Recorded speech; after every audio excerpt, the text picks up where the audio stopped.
For Deepwater Asset Management, I'm Gene Munster. Our topic today is the iPhone 15 release date. It's a big day for yours truly. I also upgraded today to the iPhone 15 Pro. This is my first phone in a couple years. My previous was the 13 mini. I do miss that smaller form factor. I wish you'd come in a Pro model. Please note, anyone from Apple listening to this video, I want to hit 4 key takeaways. First is that I think demand is in a good place for iPhone 15 and the iPhone family, which I think should be positive for the September results. Second is what the killer features are on the phone. Third is what I've been surprised about today, which is the setup experience. And fourth, why that is a competitive advantage for Apple. We'll start with the iPhone demand, and this is looking at iPhone lead times on their global websites, 8 different countries. We track that, of course. A lot of people track that. What's most important is to start tracking those a few days after the initial surge to see if kind of that holds. And what we've noted on day 4 through day 7 is that the lead times on all 4 models have been steadily increasing. Our note today is going to kind of map in what those lead times increasing are, but most importantly, the Pro models are running 4 to 5 weeks. That's a similar lead time as a year ago, and in September of 22, different economic backdrop, and at that point, the iPhone grew at 9.8% year over year.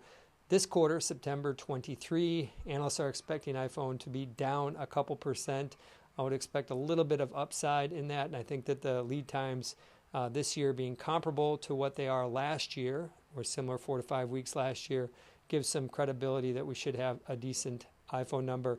There is, of course, with these lead times, some debate. How helpful are they? In my experience over the past decade is directionally when lead times are long, that is a positive. Again, they're long and are comparable to the lengths that they were a year ago.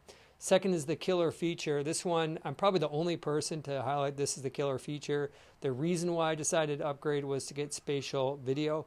When I demoed Vision Pro back in June, I was blown away. That to me was the killer feature related to spatial video.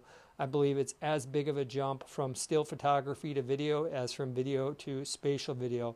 And I want to start capturing memories in spatial as soon as possible. Obviously, Vision Pro is not out yet, but that feature, to me, got me over the top.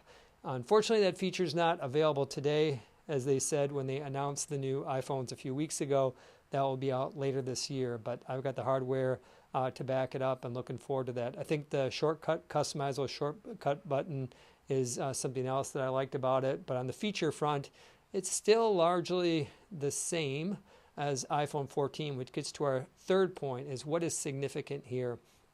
It's important to note that the average upgrader over the next year, not today, but over the next year, is going to be coming from probably an iPhone 11 or iPhone 12. And what that means is that for them, the step up is material. Even though from 14 to 15, it's a nominal step up, it will be material for people who are upgrading from a few years ago. So there is enough substance around the product. But one piece of the whole experience, which has been top of mind for me today, is just how easy it is to upgrade and set up the phone. And a couple days ago, I got a message in my settings tab that said, you are due to get an iPhone in a couple days.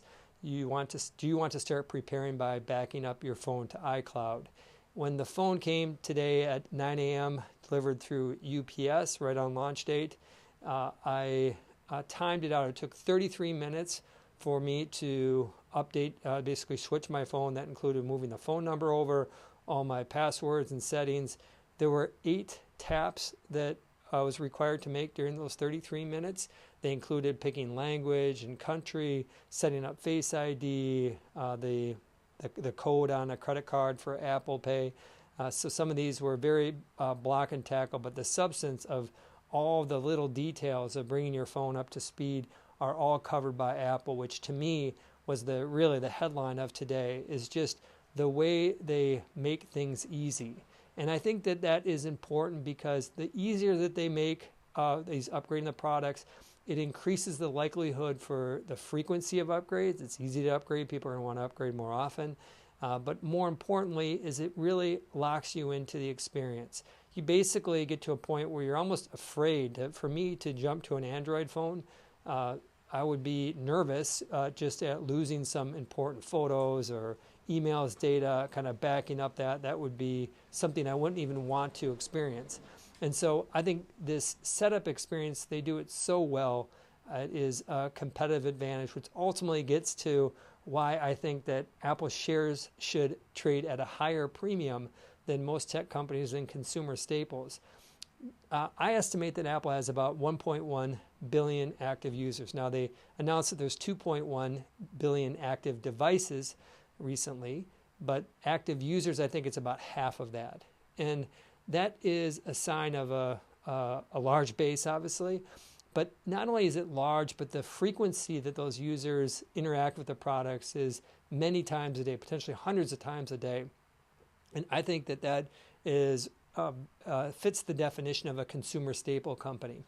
And as they continue to make the products easier to use, like we have with the setup today, I think it's going to continue to lock people into their Apple experience.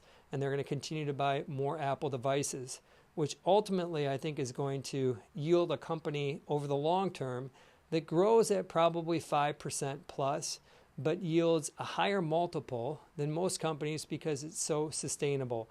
Investors can sleep well at night knowing that the iPhone is going to be delivered on time, that it's going to be a great setup experience, and is going to encourage their consumers to come back and buy more products.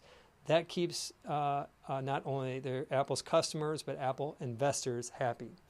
On behalf of Deepwater Asset Management on this notable day, I'm Gene Munster, and bye for now.